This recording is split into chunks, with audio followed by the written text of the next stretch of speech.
This is PowerPoint Lecture 1.1 for the course Survey of Economics. We divide the course into three sections, microeconomics, macroeconomics, and international economics.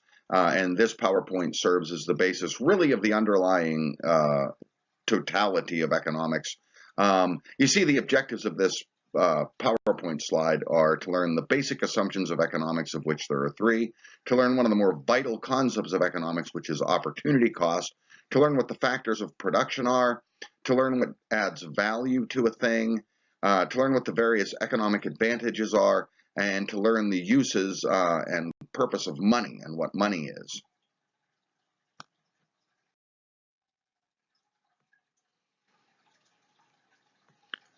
Okay, then, to start with the basic assumptions of economics, and they're not terribly complicated.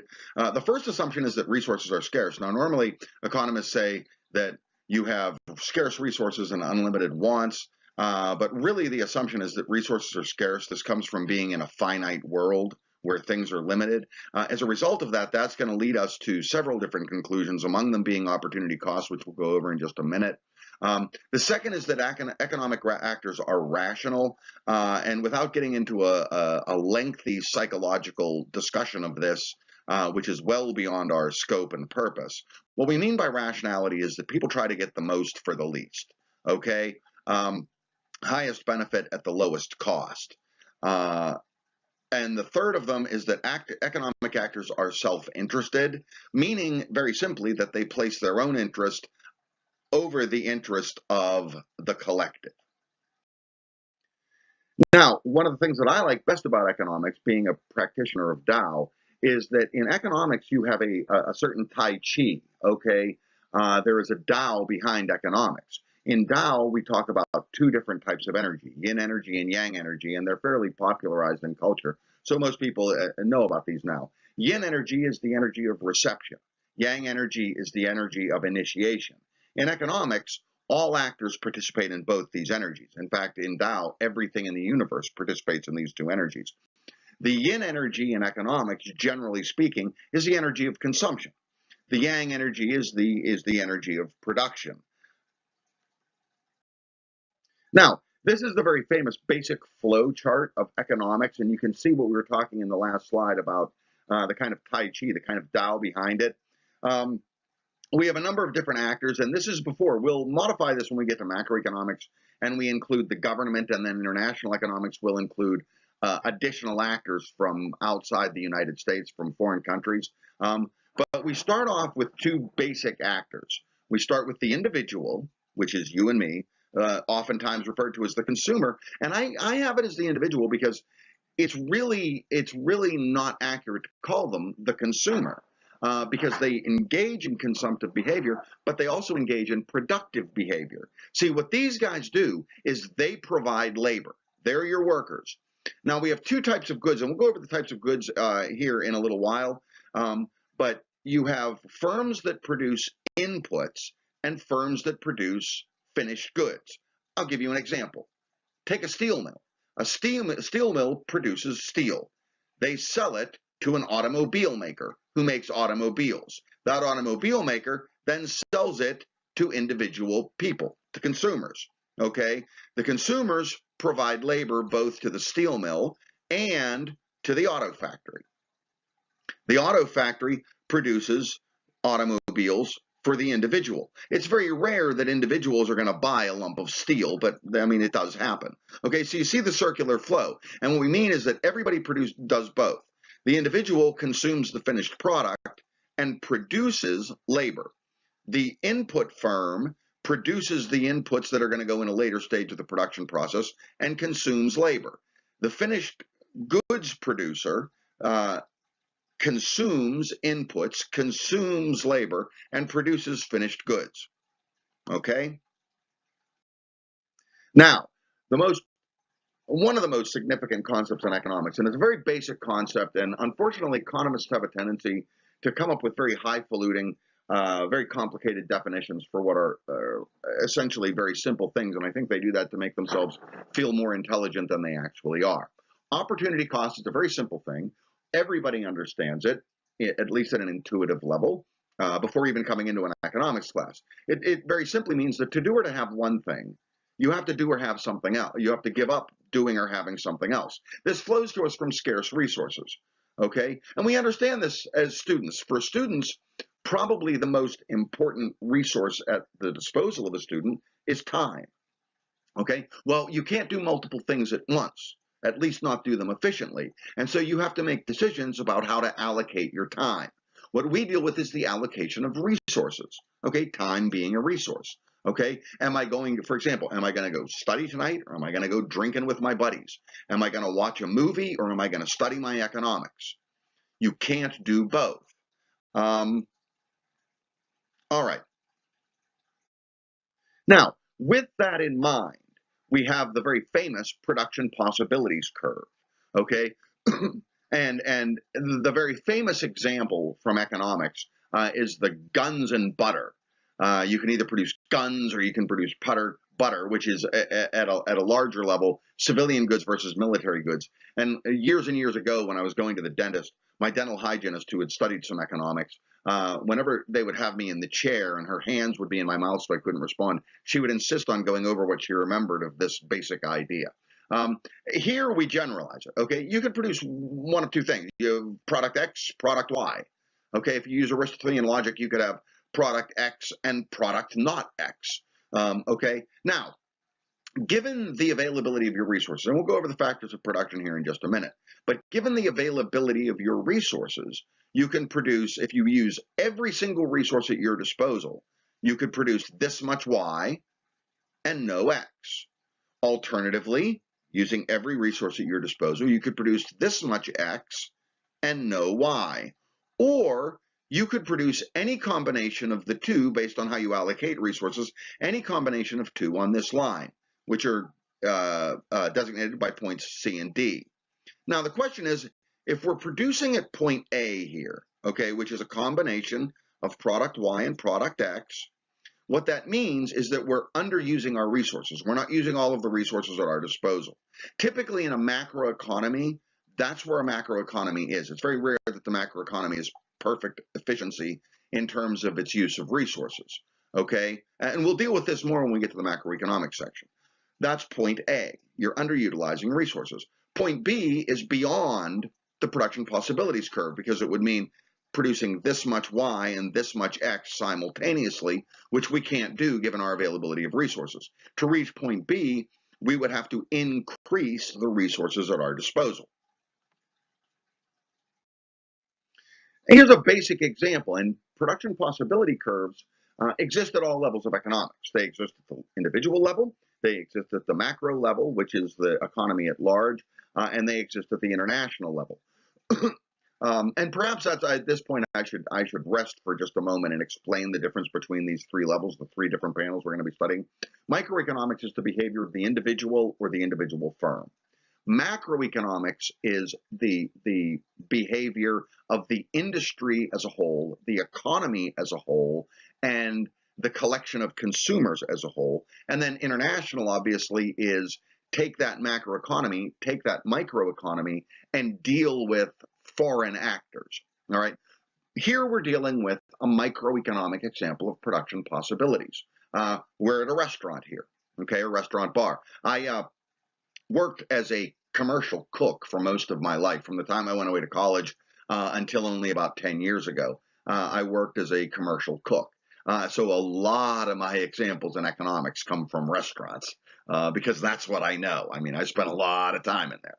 Okay, let's suppose we have our bar restaurant, and our bar restaurant can cook two things. They have two things that they cook. They cook fish sandwiches, they cook hamburgers. Okay, they use every resource at their disposal, all the cooks, all the kitchen facilities, right, everything. They could produce in a daily production, they could produce 120 fish sandwiches a day and 0 burgers. Or if they used all of their resources for the burger production, they would produce 0 fish sandwiches and 54 burgers. Or they could produce any combination along these lines. Now that creates an exchange ratio. How much of one thing are we giving up for another? We won't complicate ourselves with that right now. We'll deal with that later. But very simply, you can kind of see it with the numbers here, that if you sacrifice the production of 20 of the fish sandwiches, in exchange, as you transfer the resources out of that, you'll be able to produce 15 additional burgers so that you could have 100 fish sandwiches and 15 burgers. You transfer 20 more out, you could get 13 more burgers. You transfer 20 more out, you get 10 more burgers. You see it's diminishing, okay? And that's reflected here in this line, which, as you can see, is curvilinear. And the question you have to ask yourself is, why would a production possibility curve be curvilinear? Why wouldn't it be a straight line? We'll deal with it when we deal with consumer behavior. We deal with a straight line. A budget line is a straight thing. It has to do with something called the fungibility of resources.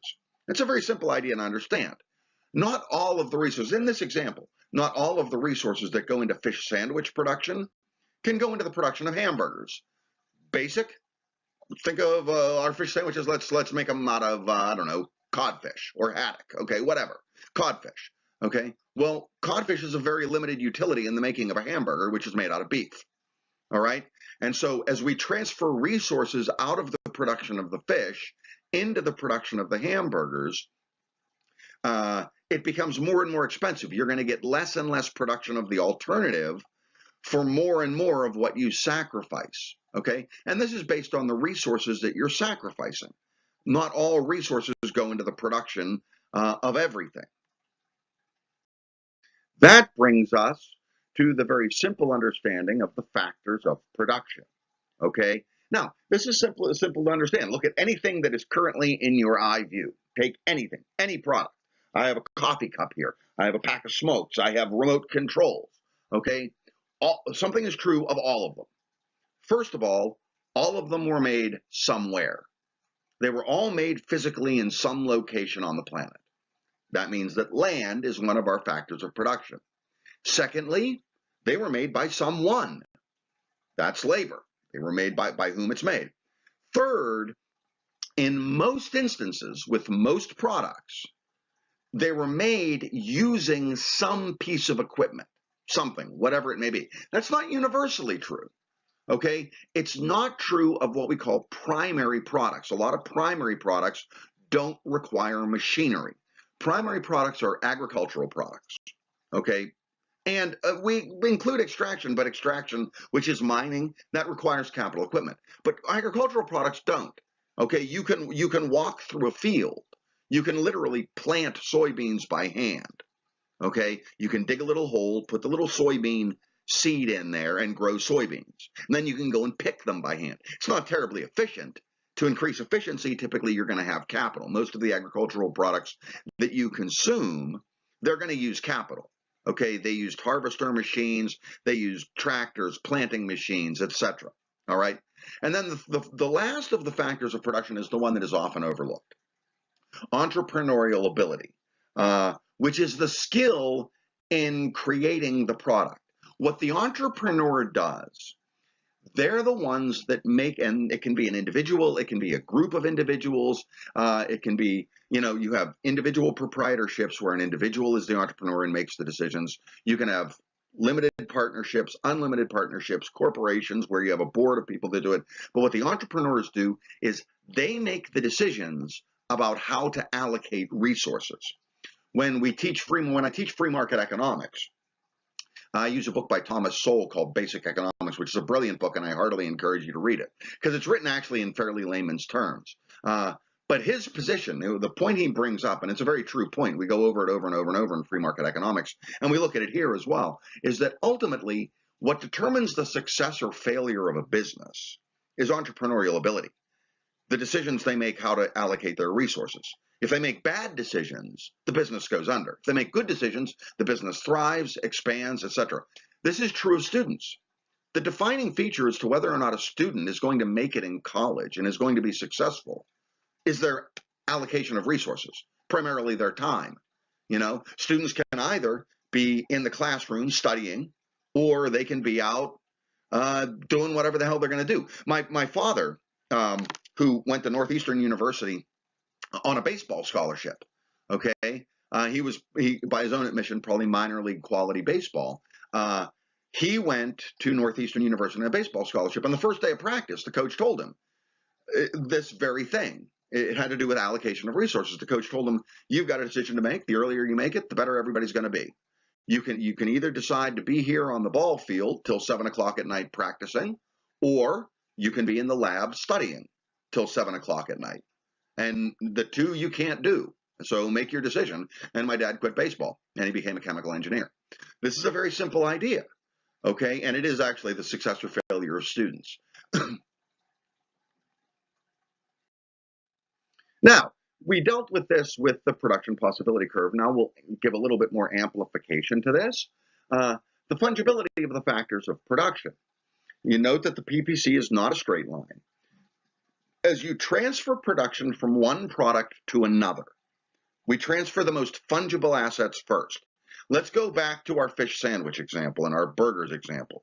Okay, well, the first thing we'll do is the cooks that are cooking all the fish sandwiches, we'll take some of them and have them cook burgers. Okay, that's perfectly fungible. That's the most reasonable rate of exchange. Okay, as we continue to transfer production from the one product to another, in this example, from fish sandwiches to burgers, okay, we're now going to transfer equipment.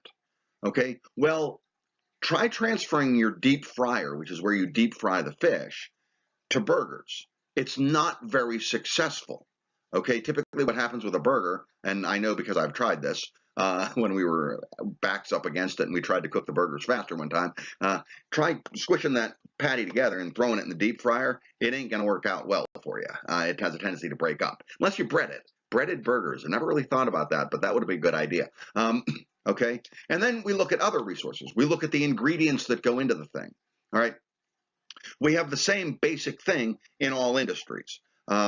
So as you transfer out of the most fungible assets, and labor is pretty much the most fungible asset. Laborers can do pretty much whatever you want them to do, given a particular skill level.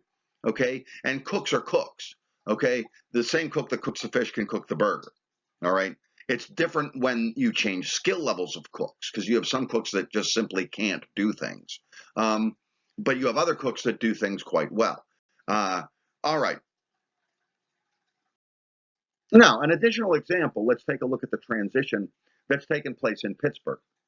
Pittsburgh, actually, a lot of people don't know this. If you go to the, which I heartily encourage you to do at some point, if you go down to the Strip District, they have the H.J. Heinz Museum, which is a brilliant museum. I encourage you to go there. Pittsburgh did not start out as a steel town. Pittsburgh started out as a glass factory. They started out producing glass. But take it from the steel days of the mid to late 70s. All right. Well, Pittsburgh underwent a transition. They moved from steel production into the primary industry now in Pittsburgh is healthcare. Okay. So you're making a transference, this production possibility curve. You can either produce steel or you can produce healthcare services. Okay. And the transition between the two. Well, this is a question of fungibility.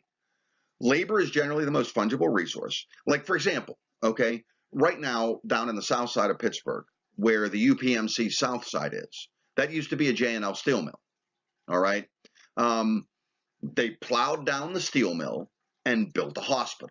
You can do that. You can transfer the land from one to another. You can transfer labor from one to another.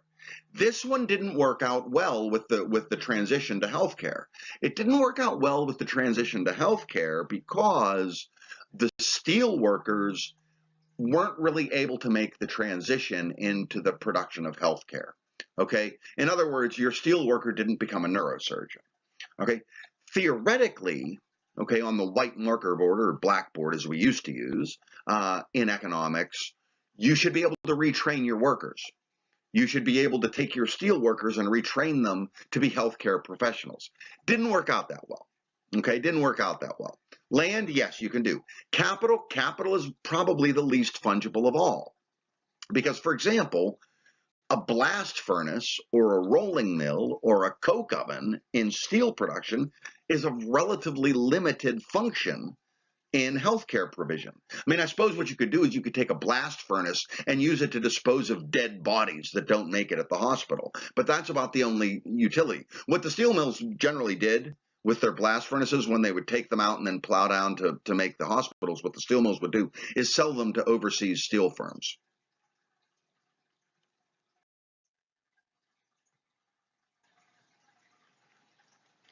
Back to the production possibility curve. we now deal with the shifting of the production possibility curve. If we have an inward shift, it means there's a reduction in the factors of production. This can happen. In fact, it's a natural process, decreasing of land area, labor force, capital, or the reaction in entrepreneurial ability. Particularly capital, one of the things we'll deal with is the idea of depreciation. Depreciation is a fairly simple thing to understand. It means that, and we know this, like if you look up the Kelly Blue Book on an automobile, the instant you drive the car off the parking lot, off the dealership's lot, it begins to go down in value. That's referred to as depreciation. All capital equipment depreciates, just a question how fast. And what you think of it as is that every time the piece of capital equipment produces something or does something, a certain amount of its value is expended in that production. All right, so that'll pull it in. So there's a natural tendency for the production possibility curve, if left to its own devices, to pull inward. Okay, there's also an outward shift. An outward shift means that you're increasing your factors of production.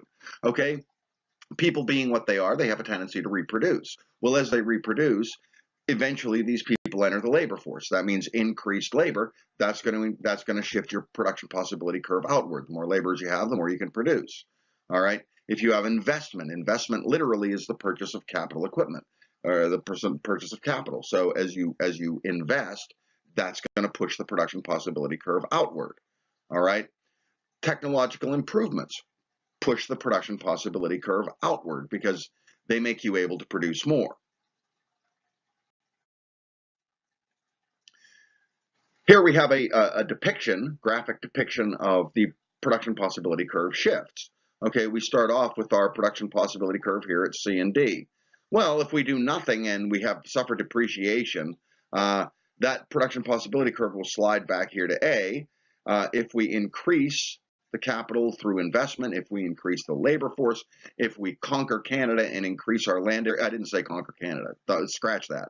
Conquer Mexico. No, don't conquer anybody. We live in a very peaceful world. But if you increase your land, labor, capital, you improve your entrepreneurial ability by sending people to college so they learn better management techniques, you'll stretch it out to point B. Okay, there are certain types of goods, and we break them into like two different categories, each of which are broken themselves into two different categories, if you can think of it that way. First, you have durable goods and consumable goods. Very simple to understand. Durable goods are goods that can be used multiple times in their intended use. Automobiles, airplanes, houses, toasters, microwave ovens, coffee cups. Okay, you can use them over and over and over and over and over. Eventually, they wear out. That's depreciation. Every time you use it, a certain amount of it is expended, and over time, it will eventually wear out.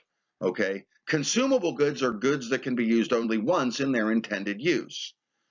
Food constitutes a consumable good. A concert ticket, you use it once, you can't use it again. All right? Now, if you really stretch your imagination, you could probably turn consumable goods into durable goods. All right. So, for example, this is something that most parents have had this experience. I've had this experience when you're sitting there and the child has just my daughter had just eaten, and I'm sitting there bouncing her on my knee, and what she's just eaten, she upchucks, and as bouncing around my knee, I'm laughing and such like that. And the upchuck goes directly into my mouth, and so I'm forced to consume it as well, which was pretty gross. That's not what they intended to do. It's intended to go, one direction. And so now, beyond that, we have something that we talked about already, intermediate goods and finished products. An intermediate good, simple to understand, anything that's used in a further stage of production. In our example from the restaurant, codfish, that's an intermediate good. It's not a finished product. You're not going to eat that hunk all on your own. You're gonna use it to produce a fish sandwich. So it's used in a further stage of production. Capital equipment is almost entirely an intermediate good. Labor is an intermediate good. Okay, it's used in a further stage of production. If there are no further stages of production, then it's a finished good. And that depends on what it's used for. Okay, so for example, let's take a look at a taxi cab. Let's take a look at a taxi service. Okay, guy makes his living, an Uber. Guy makes his living by driving people around. For them, the automobile is an intermediate good. Their final product is a cab ride. The automobile is used in the production of that cab ride. All right. So it depends on what the good's being used for to some degree. Okay. And also that automobile would count as an investment, not as a consumable product, not as a consumer good. Right. So it depends individually on what you're using the good for. Okay. We now get to the idea of value and why something is of value, what gives it value. The first type of value is use value, and Marx talks about this in Das Kapital a bit, okay, because it has to do with capitalism. Capitalism is going to kind of fall out of here, and we'll deal with that at the end of this slideshow. But the first is use value. Use value is very simple: the benefit gained from the consumption of a commodity. Right? We'll hereafter refer to that as utility. All right, and we'll deal with things like diminishing margin utility, how much utility they get, negative utility, blah, blah, blah, blah, blah. We'll deal with that when the time comes. For now, we simply understand that utility is another way of looking at the use value. All right. The second type of value they have is an exchange value. We can trade one thing for another. All right. This is the simple basic barter system. And the fact is we've never moved very far beyond the barter system. Okay, we just have an intermediary stage, which is money, and we'll deal with that in a minute. Okay, so we can barter things, we can exchange them. Ultimately, this is what you're doing. What is the exchange value for those of you who work for a living? Okay, who have a job? What's the exchange value of your labor? Well, the exchange value of your labor is the amount you're paid. Okay, but you could also phrase that exchange value in commodities. All right. Depending on what the commodity is, depending on what the exchange value is. Okay. All right. And then we have the monetary value. The monetary value is the value of the commodity expressed simply in terms of money. This kind of standardizes the exchange rate of commodities. All right. So that, our fish sandwich is, I don't know, $8. Okay. And a burger is $4. Okay. That means 2 burgers equal 1 fish sandwich. Well, the easier way of looking at that is to look at their relative value in terms of their monetary value. That's one of the main uses of money. That's one of the reasons we use money.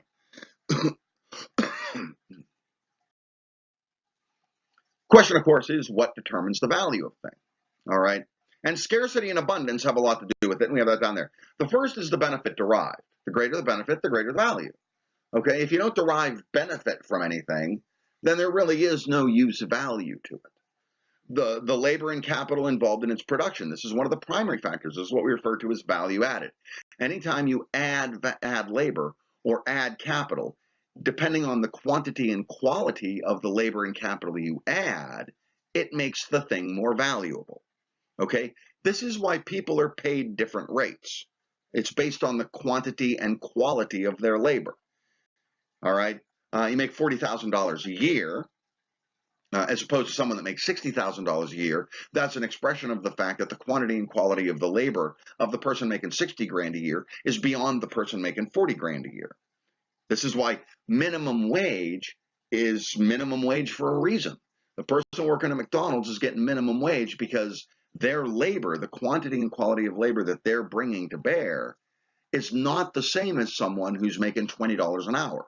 The quantity and quality of the $20 an hour employee is greater than the quantity and quality of the minimum wage employee. All right. And the capital also is involved in this. Now, and finally, the relative abundance and scarcity. Okay. Something that's readily available is of very little value.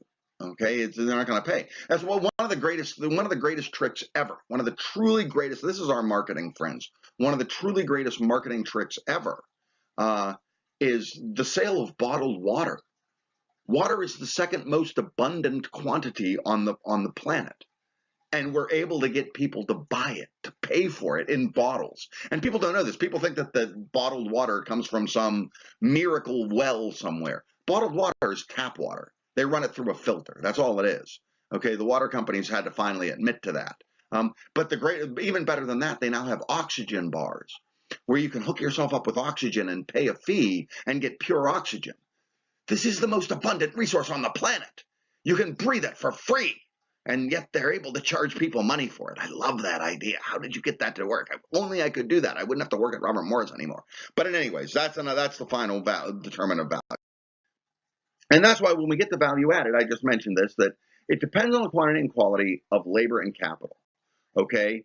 We look at a simple model of that. All right? Let us suppose that one fine day we're walking along and we happen upon a field. And the field is what we call, in agriculture, we call fallow. It's doing nothing. Okay? It's got a bunch of weeds and brush, and it's producing nothing for anyone. It's of no use value. Its value is zero. So we take it upon ourselves to go in there with various implements of destruction and construction and shovels and rakes and hoes and whatnot, and we clear away all the weeds, we clear everything, we clear the land, we till the land, we prepare it for planting. That adds value to the land. What added that value? Our work, our labor, the capital we used. We then plant cotton. Okay, again, that's labor. That's an intermediate good. Cotton seeds go in. Okay, that adds even more value to the land. All right, we then cultivate the cotton, pick it, throw it through the invented by Eli Whitney in 1793, the cotton gin. Okay, and we can produce it, and then we I don't know how you do this. You weave it, you know, like Rumpelstiltskin or something like that on one of them weaving wheels or whatnot, and you turn it into linen. Well, again, quantity and quality of labor. We've now increased the value, now to $4,000. We then take that linen, we sell it over, we turn it over to a tailor who adds still more labor, still more capital equipment, producing a shirt. Okay, so they've added more value. They then take that and they sell it to a wholesaler. Now, what the wholesaler is going to do is they're not going to produce anything, but they're going to facilitate the exchange. Okay, they'll buy it from the tailor. They'll facilitate the exchange. By facilitating the exchange, they have to store it in a warehouse. They have to make all the phone calls and contacts and whatnot with the retailers. And so they put labor in. They have to make a decision as to how to allocate their resources, etc.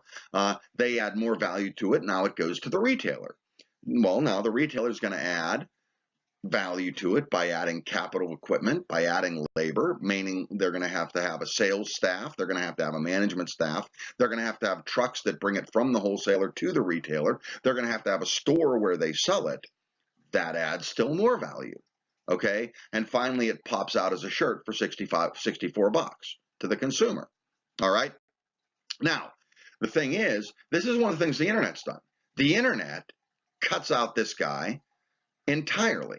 That's the brick and mortar retailer. Doesn't cut out the wholesaler. Amazon, in many ways, is a wholesaler. Okay? They get things from, if you ever look on Amazon, where it's coming from, who produces it, whatever you buy, where it's coming from, it'll tell you where it's coming from. Amazon is the facilitator. Okay? And they make a bundle of money doing it. They're one of the largest tech firms in the world. Okay? They're a wholesaler. They cut out the retailer. There doesn't need to be a brick and mortar store. It's amazing to me that we still have brick and mortar stores. Some people like them. Okay, for clothing, typically I'll go to a brick and mortar store because I don't trust sizing when I buy it over the internet. With some things, with other things, mostly I buy things from the internet. I mean, it occurs to me that if I could only teach online, I would never have to leave my house. I could buy all my products over the internet. Groceries now you can have delivered. Okay, all right, so that's value added. We now come to the various advantages, and these are often misunderstood, the various advantages in economics, all right, and we'll deal with them. First, we have absolute advantage. Simply put, means you can produce more of it. As it works out, the United States still has an absolute advantage in manufacturing. The United States, given all of its resources, can produce more manufactured goods than the People's Republic of China, or anyone else in the world for that matter. Okay, so there's still an absolute advantage there. Question is, why don't they do it then? Well, that has to do with the other two advantages, competitive advantage and comparative advantage. Competitive advantage simply means that you can produce the commodity for less monetary cost. Okay? When it comes to the example I just cited with manufactured goods, that's one of the reasons the United States doesn't do manufactured goods anymore. I'll give you a simple way of understanding that. Your average urban manufacturing worker in the United States makes a little better than $20 an hour. Their counterpart in China in the People's Republic makes a little less than $1. Okay? That gives them a competitive advantage. They can do it more cheaply, which is why the Trump administration is up in arms, okay, about, the unfair advantage the Chinese have. Okay? You have no one to blame but yourself. Then we have comparative advantage. Travel with me back to the production possibility curve. We can produce either product X or product Y, either guns or butter, either civilian goods or manufactured goods, either fish sandwiches or burgers, either steel or healthcare. Okay?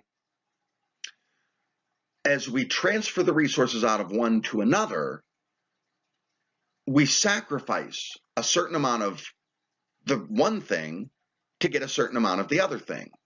Whoever sacrifices less has a comparative advantage in the thing. And we'll go over that in more detail because it's the one that's probably the most difficult to understand, but probably has the most to do with why, particularly at the international level, countries trade the way they do. It has to do with something all the way down to the individual level. Okay, it's why, for example, I don't do my own auto maintenance because of a comparative advantage. Now let's look at a simple example of these advantages. Let's take two workers, and again, we're really dealing with microeconomics, but this will extend to macroeconomics. This will extend to international economics. Let's say we've got two workers, Bill and Bob. Okay, here's Bill, here's Bob. Okay, the time it takes them to paint a room, an average size room, it'll take Bill 4 hours. It'll take Bob 5 hours. So Bill has an absolute advantage in painting a room. All right, because he can produce more of it. Given an average 40-hour work week, he'll paint 10 rooms a week. Bob will only paint 8 rooms a week. Get what I'm saying? That's absolute advantage. In the competitive advantage, okay, Bill's making $12 an hour. Bob's only making $9 an hour.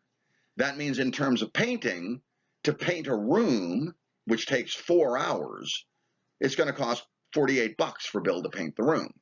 It's only going to cost us 45 for Bob. So while Bill has the absolute advantage, because he makes less money, Bob has a competitive advantage.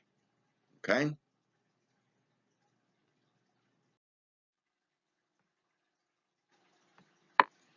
Now, we'll move on to comparative advantage, but before we get there, we want to discuss the idea or explain the idea of a sacrifice ratio. And we've already hinted at this with the production possibilities curve. As you transfer resources out of the production of one thing into the production of another thing, the question, of course, is how much of the one thing do you have to give up to get a unit of the other thing? Okay? So you're sacrificing something. If we look at this very basically from the perspective of a student, let's say it takes you 2 hours to read a chapter in a textbook and 2 hours to watch a movie. That means as you shift your time from watching the movie to the chapter, you give up one movie for one chapter of economics. It's simple enough, okay? So we deal with the sacrifice ratio. It's also known as the exchange ratio. Now let's take a look at comparative advantage. Now we move on to comparative advantage. And this is based on the sacrifice ratios idea we just came up with. And think this through, all right? It takes a little while. It can get muddied. It can get confusing, but you've just got to take your time and think it through conceptually. Let's look at Bill. For him to paint a room takes him 4 hours. That means that in the time that it takes him to paint a room, he could do 2 automobile inspections, right? 2 hours for the auto inspection, 4 hours to paint the room. The time it takes him to do this, he could do this twice. All right. Therefore, taking the reciprocal, one auto inspection, which takes 2 hours, is half a painting job. And the time it takes him to do an auto inspection, he could get halfway through painting a room. Simple enough. Now look at Bob.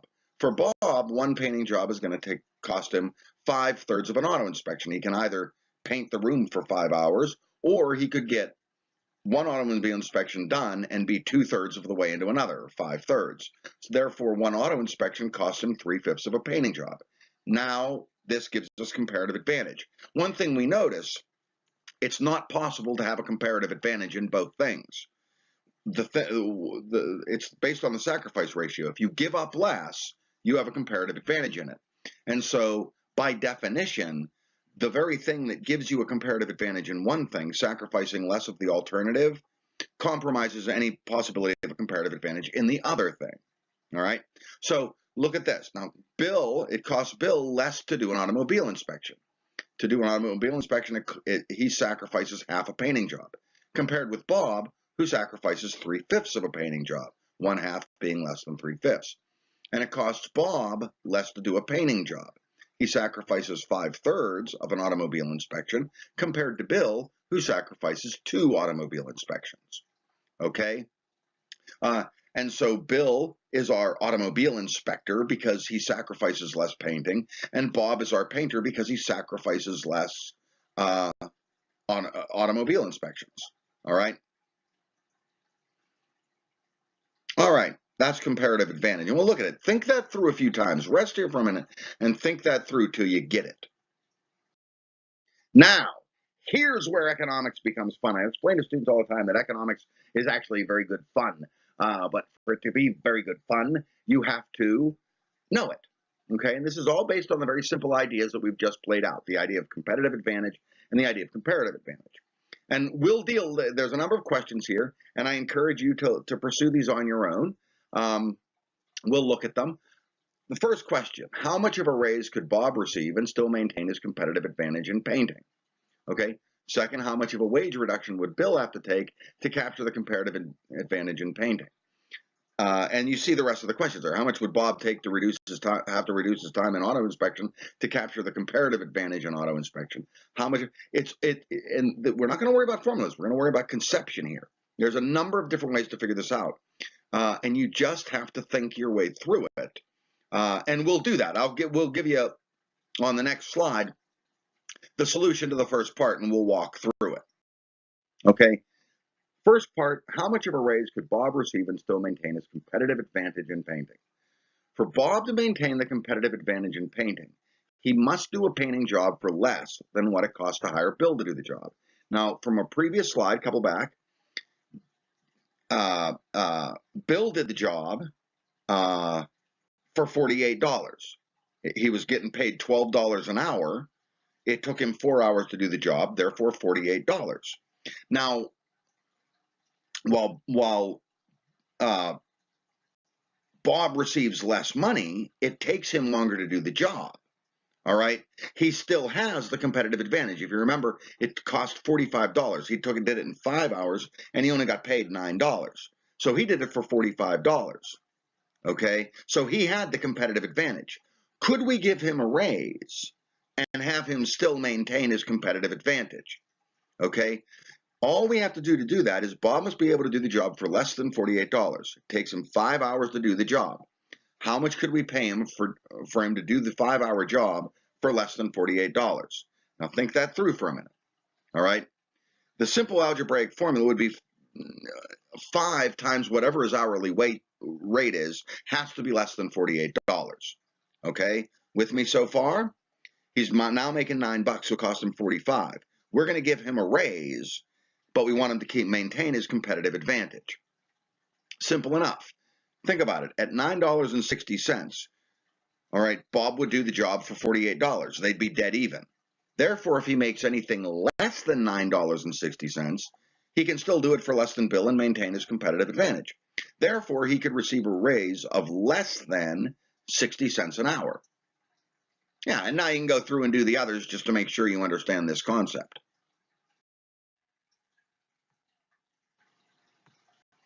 And now my favorite part, we get to money, which is always what we want to do. Now, in the first sense, and we've talked about this a little bit earlier, it's a medium of exchange.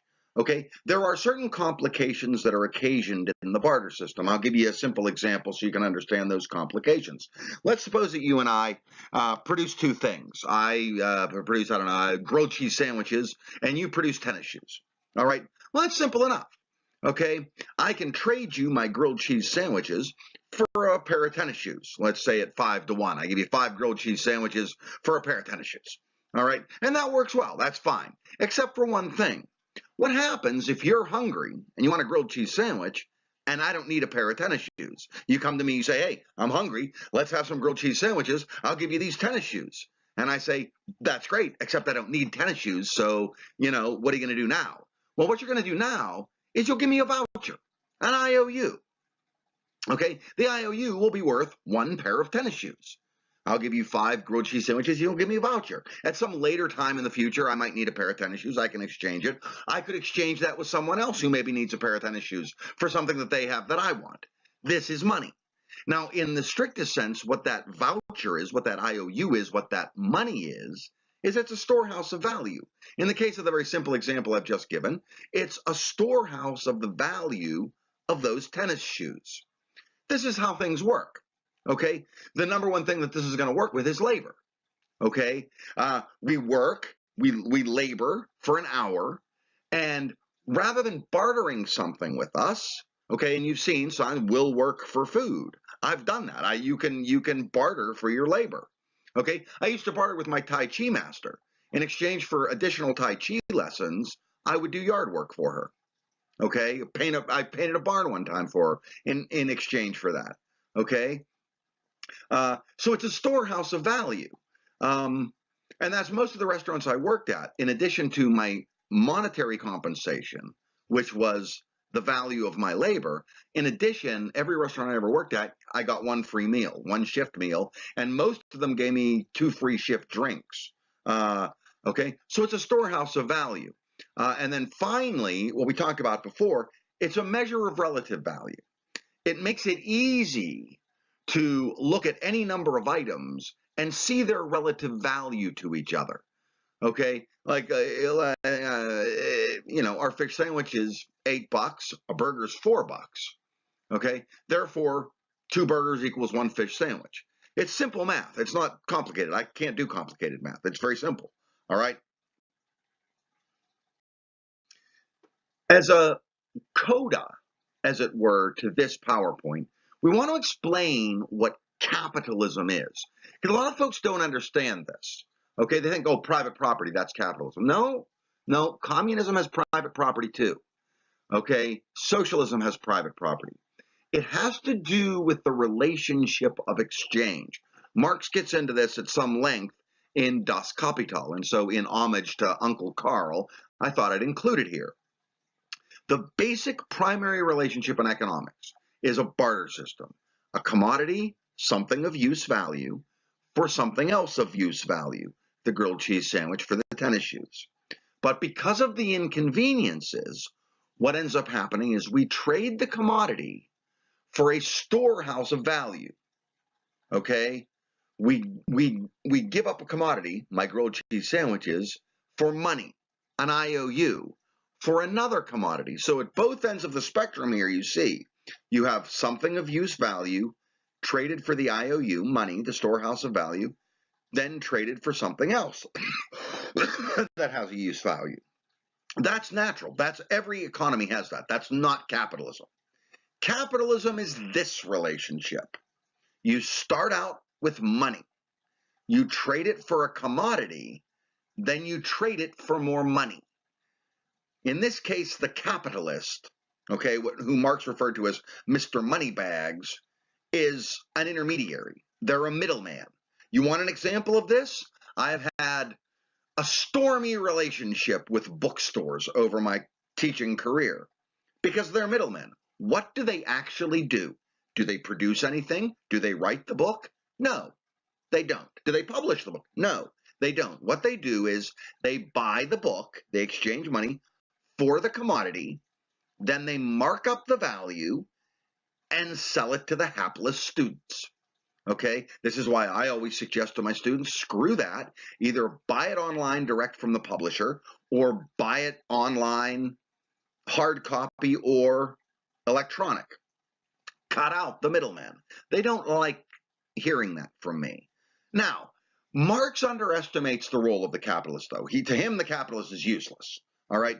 And that really underestimates the role of the capitalist because what they do is by providing this is kind of a service. They accelerate the mediums of exchange. They facilitate the entire exchange process. All right. But that was just kind of a coda to explain what capitalism is. And that concludes PowerPoint 1.1. The next thing we're going to do is we're going to move on to 1.2, which will discuss the basic relationships of demand and demand behavior.